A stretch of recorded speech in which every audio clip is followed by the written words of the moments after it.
Very specifically about how we can build this network of networks.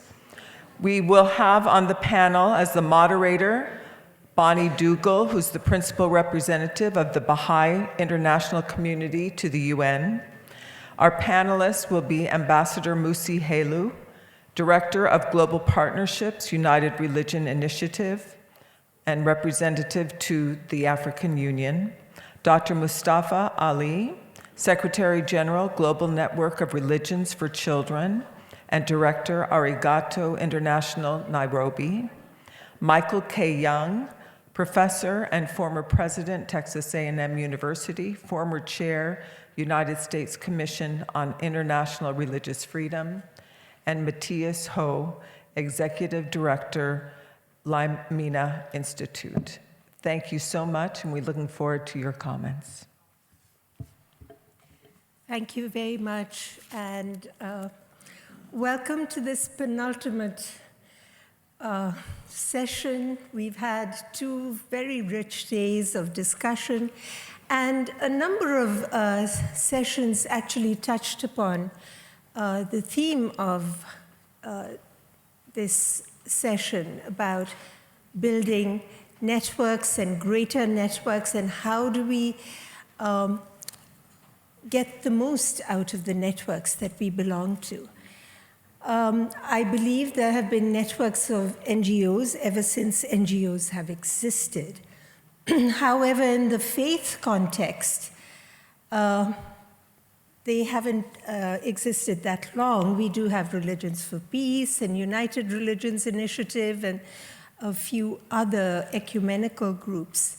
However, in terms of looking at global agendas, the development agenda, working with governments, I think it was the World Bank, World Faiths Development Dialogue, that was the first time that a UN body, a Bretton Woods institution, and the vision of James Wolfensohn, and his vision of having someone like Dr. Catherine Marshall lead that program, that really got us into these conversations. I met Catherine at that time in 2000, and she is still dedicated to this network.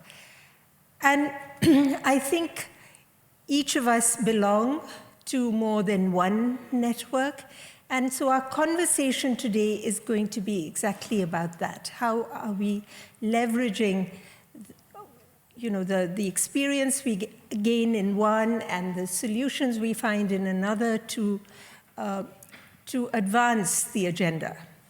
So I was asked to give each of our speakers, I was asked to introduce them and then give them a minute each for their opening statement.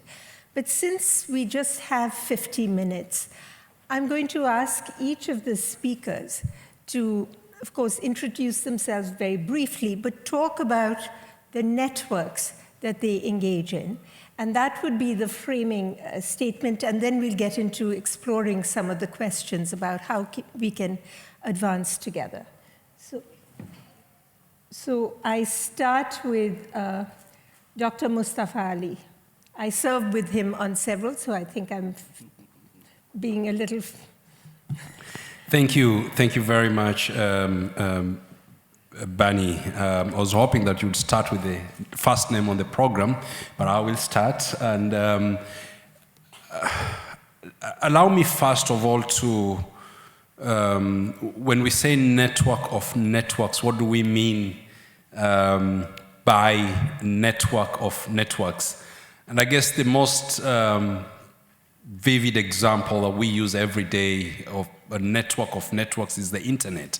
The internet is the network of networks. It brings together all manner of networks, good, bad, progressive, conservative, mainstream, extreme, all are there. So you basically just pick what you want, but it's on your face.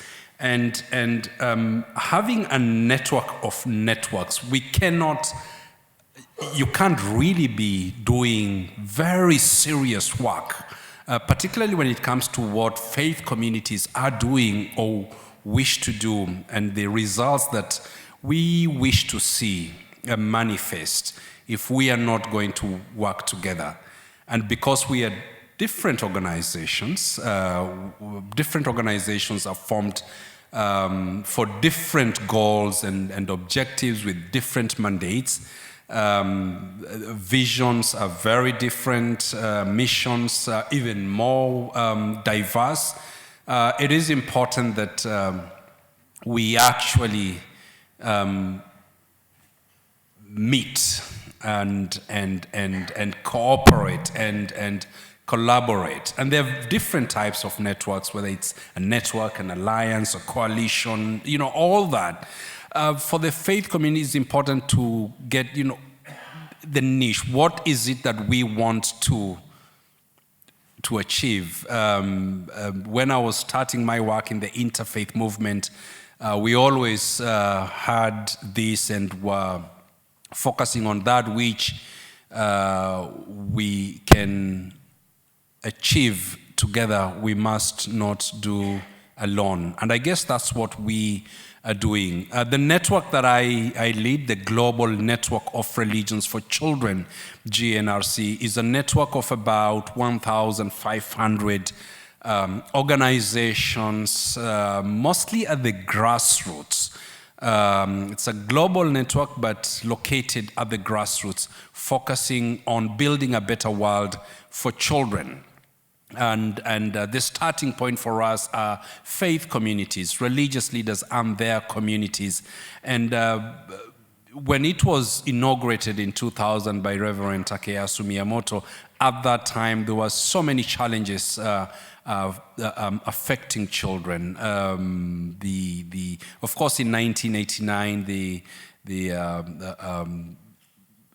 a lot of those challenges had been discussed, but there was need for more impetus to be given to and to bring on board to be more inclusive in addressing the challenges that children are facing, and there was a gap there, and that is why the GNRC was established to focus exclusively on addressing the challenges that children face. And that necessarily meant that we work with faith leaders, governments, intergovernmental organizations, but more importantly and increasingly at this point with children at the grassroots and at the global level. Networks are overlapping by nature, so you will have quite a bit of duplication, and that's okay when there is duplication, provided that if that duplication is to scale up.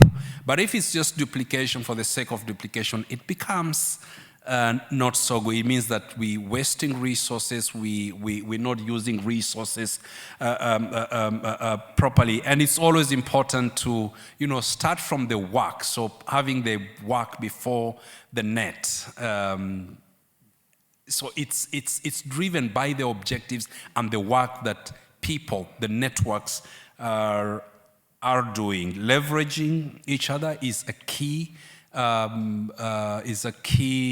point in the network that we have, and perhaps the network of networks that are going to address these challenges that we've been discussing in the last 2 days. Should be such that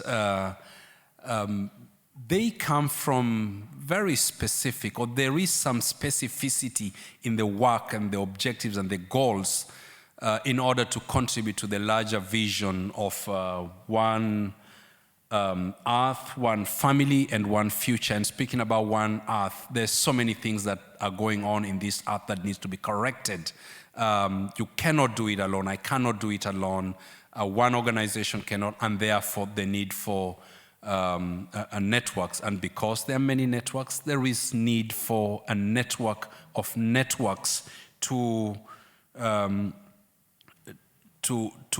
push and to ensure that those solutions that have been discussed and are desired are actually taken to the right desks, to the right people for decisions and policies to be made. These are my opening remarks on this, Bani. Thank you so much, Mustafa. Michael, would you like to share? I probably come at this from a slightly different perspective from many people because many of my networks have expired. I was president of 3 universities and had many networks, but I will explain a little bit about how I think about it and sort of the range of contexts. One are formal sets of engagements. I serve on the board of a foundation that works on environmental issues across the United States. Another board that is an organization that works on reducing violence in American schools. And those are sort of semi-formal engagements and networks. But when I think about networks, I think in 2 slightly different ways. One is formal engagements that would be important. When I was a university president, for example, I was always a member of the board of the Chamber of Commerce, because that engaging the business community was important to be able to engage the legislature and so forth. I belong to organizations where each of the universities, the American Association of Universities,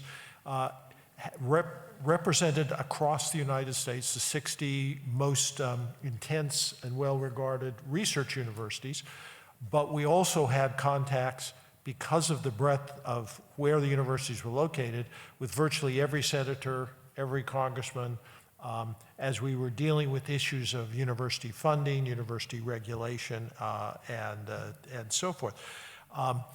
So there are a number of sort of formal ways in which you are able, given the position, to connect with other groups with interests that overlap with yours, to be sure. The second kind really probably falls more in the notion of contacts as much as I'm not sure quite what the difference between a network and a contact is, but I've found over the years that having worked in academics and having worked in government, there are a very broad range of people that I can contact when what they're doing or what I need done or what would be optimal and useful to be done, they pull some of the levers of power. And the capacity to engage with those people in terms of relationships built up over a long period of time is equally powerful. And I'm sure this is true of many, many people in this room can pick up a phone and call any number of 100, 150, 200 people with whom you have a relationship and about which you may be able to persuade them to take an interest in something that you think would be useful and important and socially good to be done. I'm happy to talk later in the program about how one does that, but I think that's something that an organization like this, when we really think broadly, has an incredible array of ways in which we can, as we identify issues and things we want to do, people in positions that can pull those levers of power to help us do those. Thank you. Ambassador.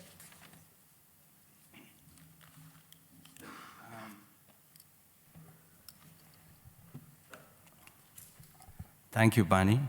On behalf of members of United Religions Initiative from diverse religions, spiritual expressions, and indigenous traditions in different parts of the world, I want to convey greetings of peace and blessings. At the outset, I want to thank G20 Interfaith Forum and Interfaith Alliance for Saver Community for organizing this important and timely forum. Equally, I also want to register our appreciation for the Bahí'í Worship of House for hosting the forum.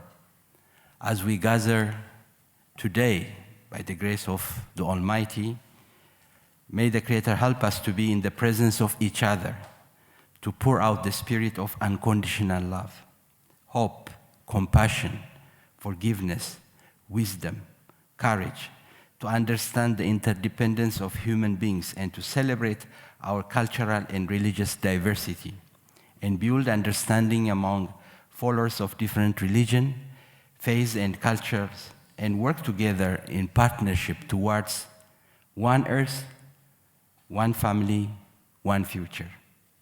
In the spirit of the teaching of the Golden Rule, which says, treat others the way you want to be treated, and also in the spirit of Ubuntu, which means, I am what I am because we all are.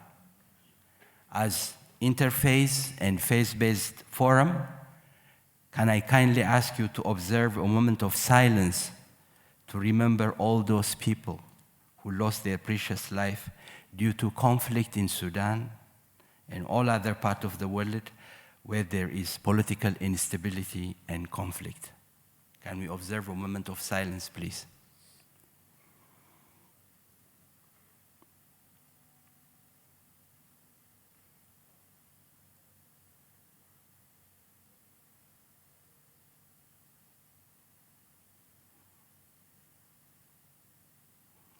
May their soul rest in peace. My name is Mussie Hailu.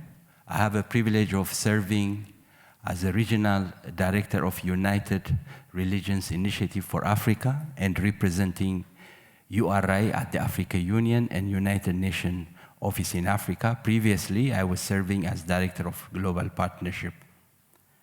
United Religions Initiative is a grassroots interfaith organization which is working in promoting enduring daily interfaith cooperation to end religiously motivated violence and to promote a culture of peace, justice, and healing for the earth and all living beings.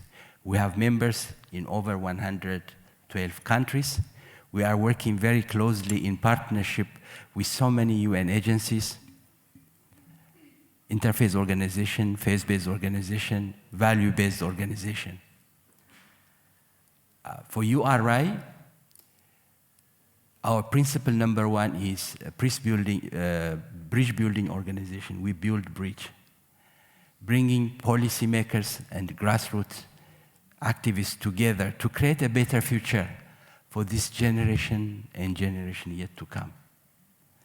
If we are about to live in a peaceful family, in a peaceful community, in a peaceful society, in a peaceful world, we cannot do it alone. We need to work in close partnership with like-minded organizations. With this in mind, and in the spirit of the Sustainable Development Goal 17, which enhance partnership, URI always fostering work in partnership. So partnership is an idea whose time has come. If we are about to see one family, one earth, and one future, let's create a better future, working together hand in hand, so that this generation and generation yet to come and Mother Earth there will be peace on earth. Thank you. Thank you very much. Matthias. Thank you, Bani. First of all, my gratitude to G20 Interfaith Forum and for the Interfaith Alliance for Safer Communities for inviting not just me, but the Indonesian delegation to the DIF20, and also for the generous hospitality from the Bahí'í community and its leadership. My name is Matthias Ho. I'm from Executive Director of Lemina Institute. I think I want to tie it a little bit to what Professor Amin Abdullah said in the opening plenary session yesterday about a program called Cross-Cultural Religious Literacy.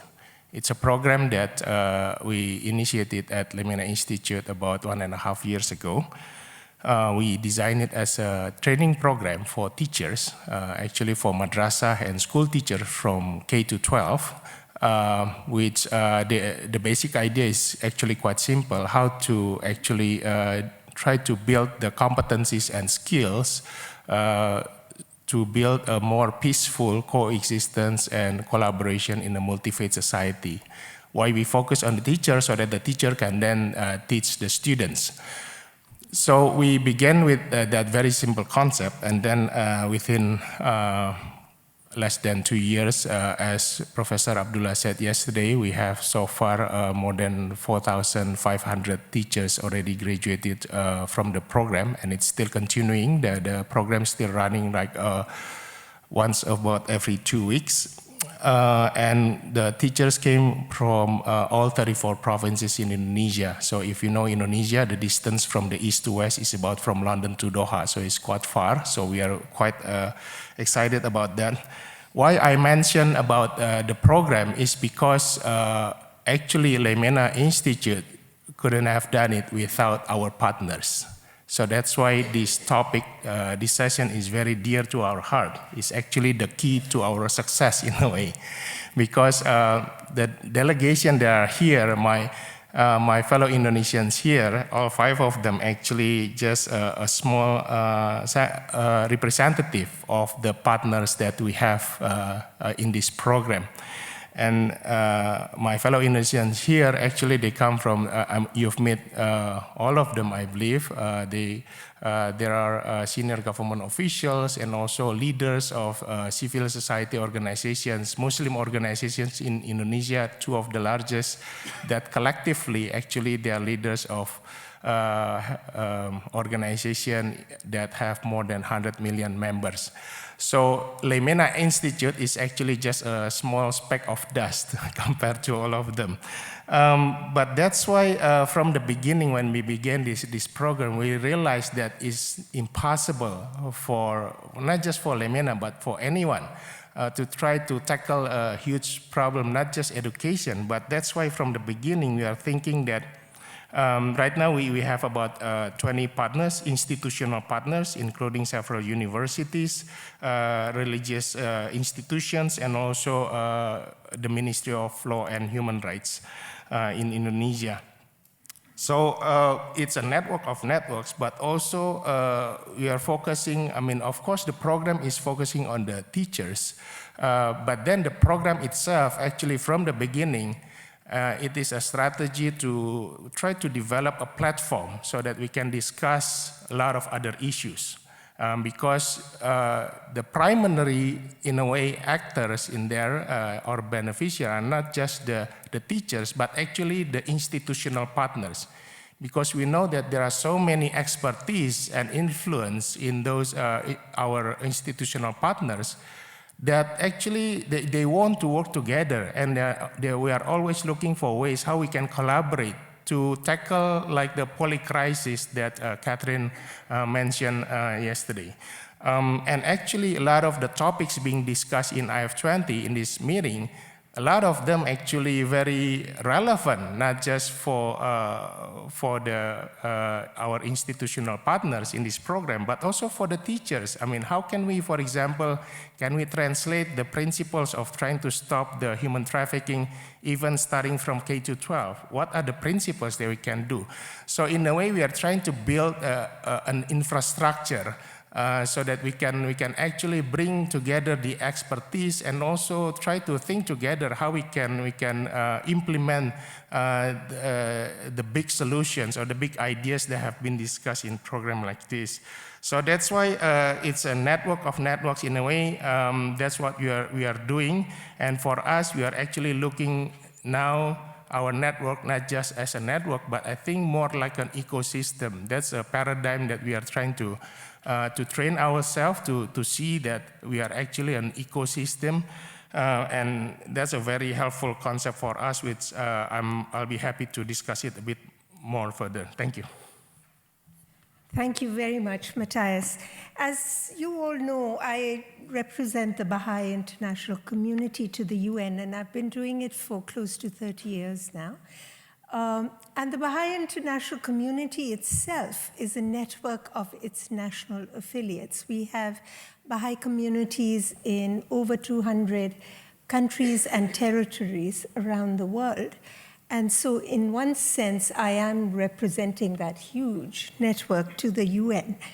But while working in the past 30 years at the UN, we've been engaging in many networks, and I find that I meet the same actors often in different networks, but the issue areas remain within, that within the network, and doesn't always.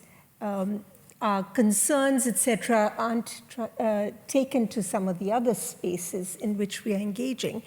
And that can be a challenge. And so some years ago, we started the Faith and Feminism Network, because I work with feminists that are extremely active in the women's movement, and then I work with faith actors that are also working in that area, and we thought it's really important to bring them together, because there was suspicion and doubt from one group about the other group, and that really helped us to see that we have a lot more similarities, and we can actually work together to further our common goals.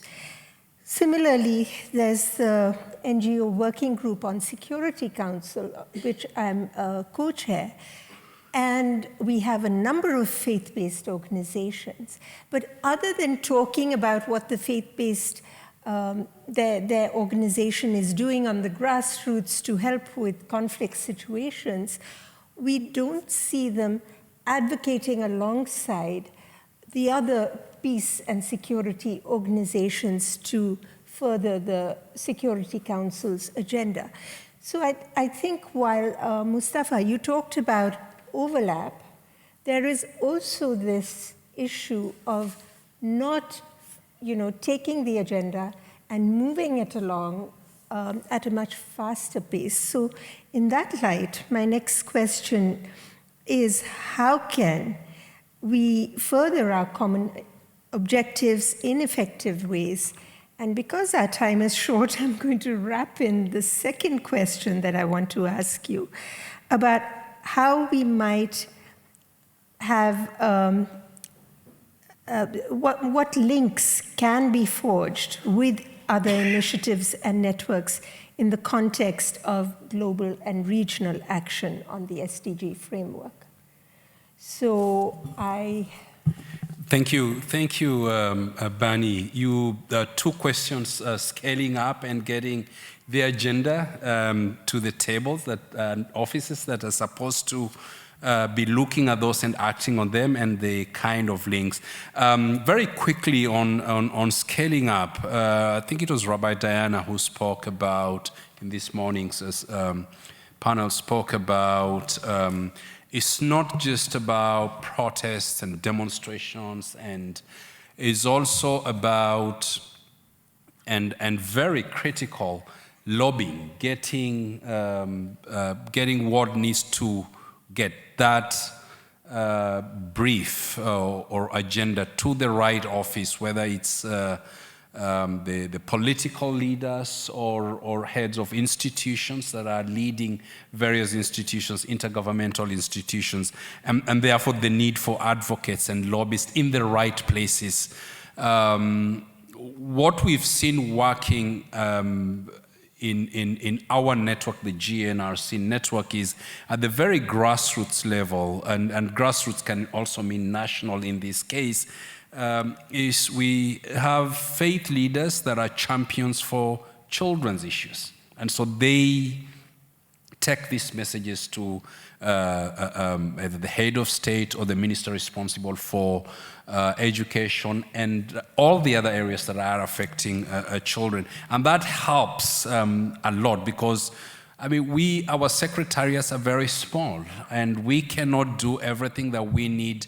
Now, we want to see a better world for the children of the world. And to do that, whether it's in New York City or in favela in Brazil or in Indonesia or here in New Delhi, that faith leader has the ear of the bureaucrat or the political leader. And it's important that these resources, a faith leader is a resource on his or her own right, are used, and we scale up the agenda of advocacy and lobbying. On links, both horizontal and vertical links are so critical. Mm-hmm. We tend to focus a lot on vertical links higher up. That is important, but the base and the horizontal linkways has got to be really the bulk of the work, because at the end of it, all the work is to be done at the grassroots. I know we are having all these conferences consortias and colloquiums and symposia, and they are very important. But this should be the apex where the issues that really are in contestations or require to be addressed come from the grassroots to these platforms. And then we need also to be accountable ourselves, those who are calling for this meeting or are leading these platforms, that, you know, to what extent do we actually carry on this mandate and represent what the people want, what the children want in our case, and the young people want to see, what kind of a future world that they want to see, and therefore then look at the organizations, the platforms, the alliances, coalitions that we can link with to ensure that those agenda are actually taken forward. Thank you very much. Matthias, how about you? I mean, in the networks that you were talking about, I'd like to hear more about how you're linking and you can further the agenda together. Thank you.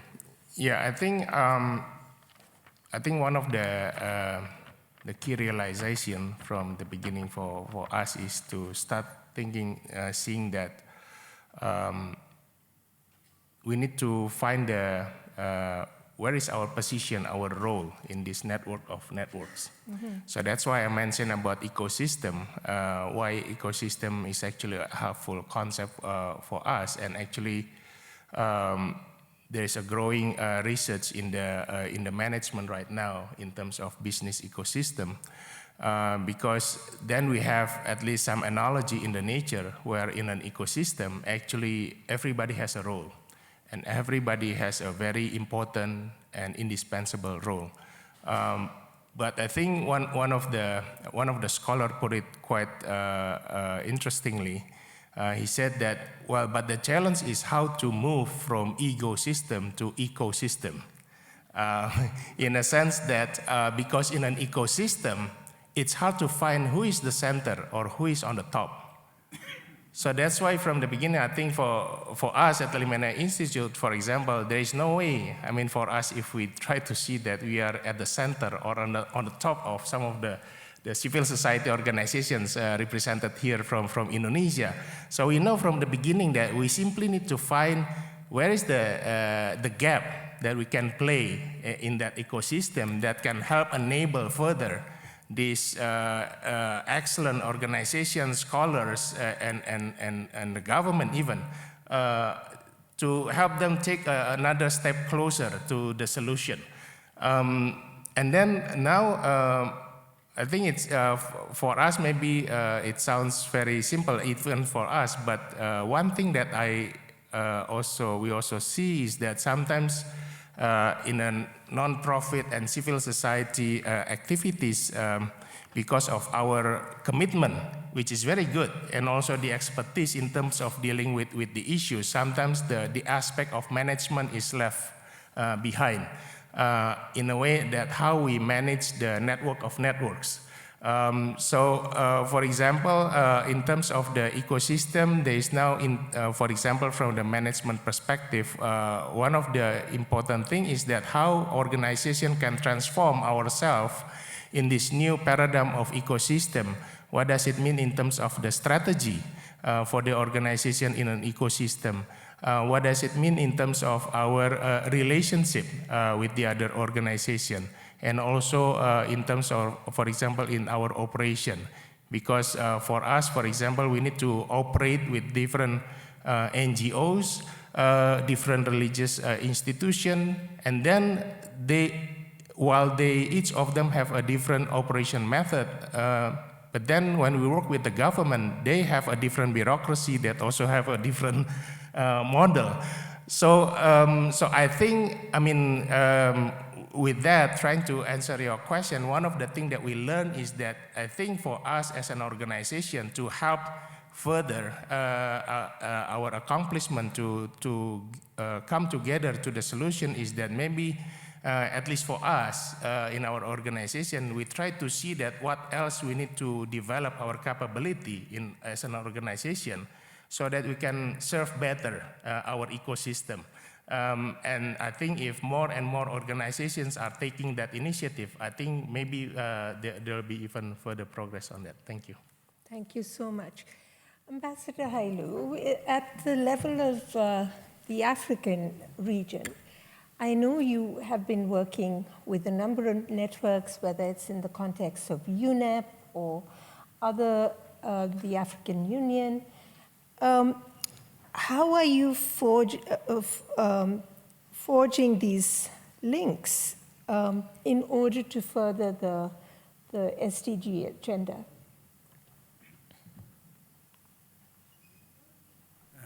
Thank you. In Africa, and in general, URI, being a grassroots interface organization created by the people, for the people, with the people, we believe strongly on the need of scale-up partnership at a national, regional, and international level. With this in mind, we put it in our strategic plan of action. Having consultative status is one thing, but the implementation, we have so many good resolutions within the United Nations General Assembly. The implementation is very important. So as a grassroots organization, it's very important for us to bring the added value in the implementation. With this in mind, and I'm so happy to congratulate also my dear brother, Dr. Mustafa, with whom we've been working for many years, and the initiative which he took, along with the African religious leaders.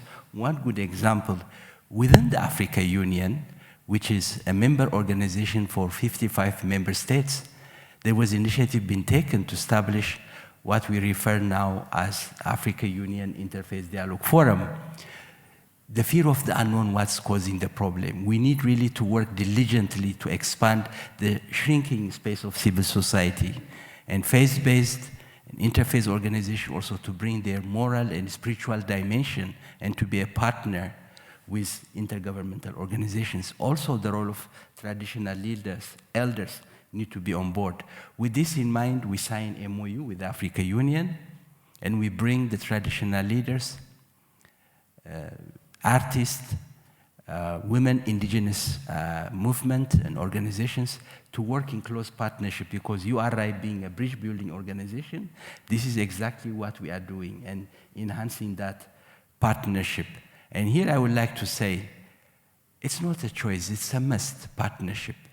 If we are about to promote peaceful coexistence, to counter violent extremism, prevent violent extremism, to ensure freedom of religion or belief, to restore human dignity, to promote compassion, and to move from conflict to peaceful coexistence, this is something each and every one of us need to work in close partnership.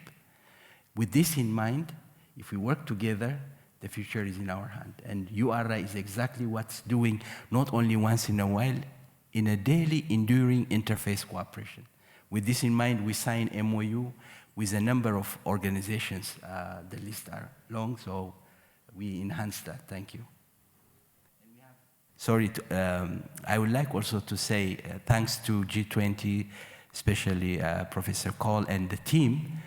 On February 28th, in commemorating the World Interfaith Harmony Week, we brought a number of religious and grassroots activists, member states under the patronage of the President of Ethiopia. At the African Union, we organized an event on the theme of religious community advancing human rights, freedom of religion, human dignity, and interfaith cooperation and Sustainable Development Goal implementation. Also in Africa, we have the version of the SDG, the Agenda 2063, and we came up with clear recommendation. One is for the African Union to be a member of G20. It's unethical to leave 1/8 of the human family behind if we are about to bring sustainable peace, social justice, and harmony in the world. So this is one good manifestation. URI Africa, in partnership with G20 and the Interreligious Council of Ethiopia and the AU Interfaith Dialogue Forum, we managed to put this. This is one good testimony of how to advance working in close partnership. Thank you. Thank you so much. Michael, I'm going to, with your permission, take you to the next question. And that is, what do we do now? If we're looking to the future, we have several engagement groups with the G20. There's the Women 20, W20. There were some members here on the first evening. We have C20, the Civil Society 20. My colleague in New York is very involved with that. There are a number of such engagement groups. How can we work across those? How can we work with ministerial networks? There are parliamentarian networks on various thematic issues that we touch upon. I know there's an initiative that the Interfaith Alliance for Safer Communities at our last board meeting at the level of European Union working on children's rights. So there are these government networks that would be very happy to engage with us, and so that we can multiply the impact of our work by reaching out to these other networks. So I'd like to spend the next 10 or so minutes before we open it up for a couple of questions on that question. Well, thank you. I certainly won't take all of that time. I think, Bani, I think that is exactly the right set of questions. When I first saw my name on this panel, I thought that Catherine and Cole had made a typographical error. I wasn't sure what I really brought to the table, but what has occurred to me over the last 2 days is that there is a perspective from which universities do look something like faith-based organizations and do look something like this organization, in that a great university does everything. The problem is, if you think of it that way, it does nothing. And what you have to do is disaggregate and approach partners in their areas of interest. For example, if I wanted to expand, this is very simple-minded, and I apologize for this, particularly listening to these brilliant expositions of this global work that my panelists are doing. But my experience has been, at least at the level of a university, and I think this would be true of a religion, and certainly true, I think, of the organization that we are with today, is that if I wanted to increase the number of engineers, I did not call the symphony organization. I called the Association of Engineers and partnered with them on the thing they cared about. We then would go to the legislature, we would go to alumni, we would work collaboratively, because that was their passion. It wasn't my entire passion, but it was part of my passion. If I wanted to work on expanding our programs dealing with clean water, there were organizations, both scientific but also lobbying organizations, that cared about that issue. And I think breaking it down just a little bit for what we're particularly interested in here is the G20 Interfaith Forum, and thinking about, we are interested in lots of issues, but saying we've got a group that's looking at this set of issues, and let's identify who works on that issue that would welcome our partnership and engagement. Then it gets much easier for us to collectively use, because we have both a larger footprint, but we also have more foot soldiers. But it also means we are more likely to have connections into those governments. One of the things I think I would add to this is that we often think the way to get to the ministers is to pick up the phone and call the minister. My experience has been, again, like many organizations, the minister has many, many, many things on his plate. But if you're interested in working with the minister on particular issues, find out who in that office is working on that, and the chances of linking in with them are much higher, because you help their agenda. You have to frame our issues in ways that resonate with them, that sound like they're their issues, and you have to give them some incentive and benefit. We heard a really brilliant presentation by Dr. Mahone today about how they worked with the government in terms of schools. And the first thing they realized is that politicians have short-term horizons. They are elected again and again and again in very short periods of time. So they had to come up with ways of describing what they wanted to do that could be accomplished quickly and advance the interest of that part of the government in a way that the government got credit and had increased its likelihood of re-election. So I think there's sort of three steps: identifying partners in the specific areas. It is sometimes rifle shots hit things a little better than shotguns do. Hit area, then work in a way that develops our agenda in partnership with them, but then use all the set of contacts, then to work with the government to leverage up that individual partnership. Ultimately, as we develop those, then I think cross-partnerships begin to develop rather naturally. On schools, we all know that if children are hungry, they don't learn, they don't even go to school.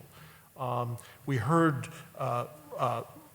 from Rabbi Gerson today a tremendous exposition of how interconnected all the problems are.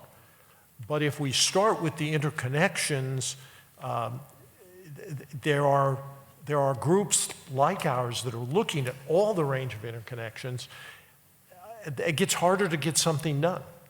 And I think if we begin to carve things off and address them, then the interconnections will begin to present themselves in a more natural way. But taking on issue by issue by issue, at least for this organization, it's not the pattern necessarily for every organization, but in that respect, this resembles a university a little bit. We care about everything, but you can't, if you care about everything, you do nothing.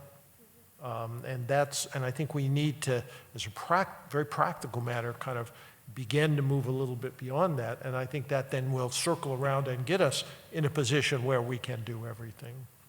Thank you, Professor. Mustafa, can you share, your thoughts on how we might be able to... Sorry. Mustafa, can you share with us how what your thoughts are about how we might engage governments at a ministerial level, or even parliamentarians, because sometimes the parliamentarians are the ones that push the executive branch to engage in certain ways. And coming to the G20, perhaps there could be ways that we're not only working with the host country, but we're also working with the other 19 countries at capital level to present some of the outcomes from our meetings so that they can adopt them. I mean, I know we have many of our partners here have connections back home in capital. So what are your thoughts? Thank you, Bani. I think what has emerged and what is emerging, and we all must be observing this in the last several G20 interfaith forums and meetings, is that this is important, and these very important issues discussed and agendas come to the table, recommendations, very good recommendations that we all believe in and hold dear, that the countries of the G20 should be paying attention to. And that in one way or the other, these ideas actually get to the discussions or part and parcel of the discussions. But more importantly is to the agenda. So what we have discussed here, if this agenda is going to be taken to each of those 20 ministers of the G20 countries, I think there is a very high chance that now this agenda will appear onto the agenda of the G20 summit itself in more profound ways, because then those ministers will be carrying, or heads of states, after being briefed by their ministers, would be carrying this agenda. And these are agendas. These are global agendas. These are regional agendas that have significant impact on many people in those countries of the G20, of course, and the world at large. And one of the clearest or surest ways to have this agenda get higher up, perhaps, is to have intentional discussions, meetings with the ministers, and carry the results of this. And I believe there will be a report after this meeting, and carry this report and say, this is what we actually discussed. I understand, need not be interfaith, because there isn't such this in this particular G20 summit, but these are ideas and very key areas that faith leaders, civil society actors, and other interested parties are very keen to see discussed at the G20 summit. Thank you so much. Matthias, your thoughts? Thank you. Yeah, I think in terms of that, in relation to a lot of the ministerials, I mean, I've been to some of them, and then also the IF20 and other forum like this. I think for us, maybe we are taking a more long-term, maybe sometimes non-glamorous way, in the sense that we see that sometimes there is a gap between the high-level policy discussion, which is very important and critical, and then also in terms of how is the society at large. Because then sometimes also nowadays the government, I mean Indonesia and others as well, they always look at the popular sentiment as well.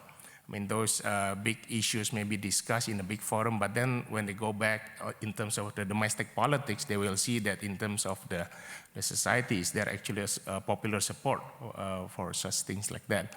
So that's why when I talk about establishing like a network or an ecosystem using this cross-cultural religious literacy, we have not just the teachers, but also the institutional partners that come from different various backgrounds, like influential religious institutions, universities, and also from the government as well. Those issues, for example, from this meeting that we feel together, that's why I'm really grateful that my fellow Indonesians, we can come together here so that then we can discuss it back home. For example, what are the important themes that we can bring into the ecosystem? Whether into the program of the cross-cultural religious literacy for the teachers, or actually for each of the institutional partners, maybe they want to do something about that, or if there's anything collective that we can do. Well, one of the things, for example, I'm really glad that U.S. Ambassador for International Religious Freedom, for example, Rashad Hussain, that I think 2 years ago during that UN General Assembly, he launched this new initiative of Pathway to Respect, that try to look at the education role in terms of trying to addressing the root causes of religious intolerance and violation of religious freedom like that. I think for us, we welcome it because, I mean, focusing on that is very important. And then just, I mean, I think I can mention this because he actually put it in his Twitter just a few weeks ago. He actually, from his office, approached us to actually facilitate a discussion from representative from our institutional partners to talk about the cross-cultural religious literacy and how, in a way, that can help as well, maybe give some idea at least for the Pathway to Respect initiative. So I think that's maybe the relation. Thank you. Thank you so much. Ambassador Hailu, how about you? Thank you, Bani. I just want to mention 2 points. One, why we have observer status and signing a special memorandum of understanding with intergovernmental body is basically to bring our recommendation to the policymakers. With this in mind, I can give you 2 examples. One, with other faith-based organizations, URA Africa have been working to introduce for member states to come up with clear policy against hate speech. And it's already on its way, and there is a policy briefing, and we are working with the African Parliamentarian Union. And the other one is introducing peace education as part of the school curriculum, reaching out through the Africa Union. The MOU we have with the Africa Union will give us that leverage through one organization to reach out to 355 member states. So it's a process, but we need to work very strategically. As my brother Mustafa was saying, vertical and horizontal approach to our work is very much needed. Here I would like to say, we shouldn't really take it for granted. Here in this very room, we have network of networks. We need to capitalize on that. We have representatives from the four corners of the earth, different faith-based, intergovernmental, value-based organization. Let's work in the spirit, and let's take that responsibility. If we leave it only to the Secretariat, it will not go anywhere. When we organized our event at the African Union, we took the initiative in reaching out. As you may know, in Africa, out of 55 member states, we have only South Africa, which is part of the 19 member states of G20. EU is the number 20. So we reach out to the ambassadors of the different countries saying, we are organizing, and the way how we started it, we said we are here to celebrate the World Interfaith Harmony Week, the first week of February, as you know. And one practical action is this. We are here to implement, and you remember already endorsed this, we are doing this. Would you be willing to help us? And we send also the same communication to the Africa Parliamentarian Union. It's with this in mind, with the first female president of Ethiopia, Her Excellency Sahle-Work, the president of the Federal Democratic Republic of Ethiopia, agreed to be the patron of the G20 event that we organized within the African Union. We had the deputy chairperson, so the recommendation will be now sent out to all member states. So this is one practical approach, but all I want to say is, again, partnership is the way forward, but we need to be actively engaged with clear commitment, action, and vision. And let's walk the talk, like what Mahatma Gandhi said. We can't give what we don't have. Whatever we do, we need to do it with that clear intention, and don't undermine the power we have at hand, given by the Almighty. Thank you.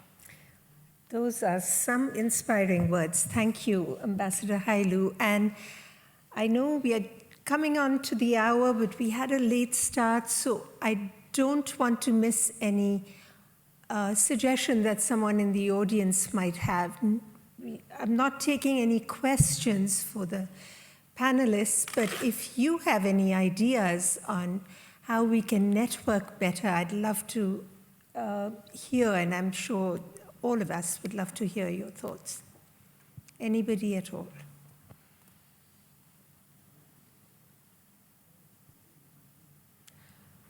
Okay, well, I think Marianne's going to be very pleased because we end right on time, and I think Ambassador Hailu gave the closing